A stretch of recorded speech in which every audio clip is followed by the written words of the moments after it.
Judge Amy Jackson this week issued a ruling saying that the unredacted portions of a 2019 memo from Bill Barr's Department of Justice explaining why they weren't going to charge Trump for obstruction of justice, that whole unredacted part, any unredacted parts that are still out there, has to be released as part of a Freedom of Information Act request and subsequent lawsuit, which is where Judge Jackson ruled, by Citizens for Responsibility and Ethics in Washington, also known as CREW.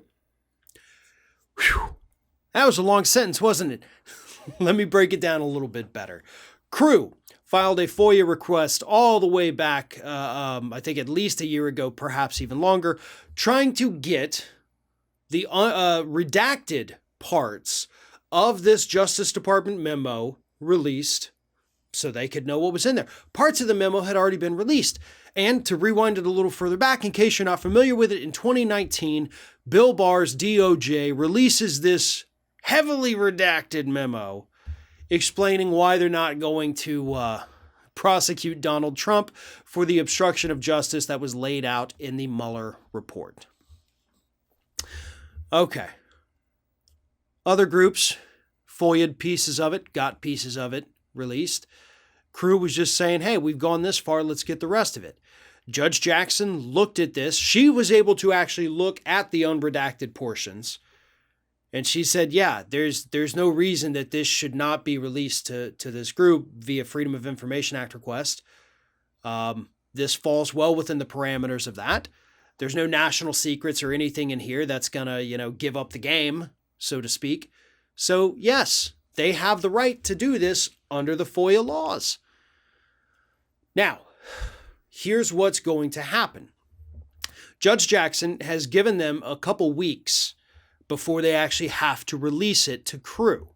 So this thing is not coming yet. The reason she gave them a couple weeks to do it is because she's waiting to see if the Department of Justice is going to appeal this decision. And therein lies the problem for Donald Trump. Because this isn't his DOJ anymore. This isn't Bill Barr's DOJ anymore. This is Merrick Garland's Department of Justice. Now, we know the Biden administration says they don't want to look forward, or they don't want to look to the past. They want to look forward. The exact same thing Obama said, and it bit him in the ass. But they've also said if the DOJ wants to do things regarding Trump, they're not going to interfere. So let's hope they do not interfere. And let's hope Merrick Garland says, nah, you know what? We don't need to keep this thing secret. I think the public needs to know why the U.S. Department of Justice decided to not pursue obstruction of justice charges against Donald Trump, even though the Mueller report spelled it out very clearly that there was at least 10 instances of obstruction of justice. And the other part, the thing that might actually make Trump worry even more is the fact that this DOJ, under Merrick Garland, if they so chose, they could still actually pursue charges against the former president. Unlikely that would happen, but it's not out of the realm of possibility. Thanks for watching, and if you like what you saw, don't forget to like, comment, share, and most importantly, subscribe to our Ring of Fire channel here.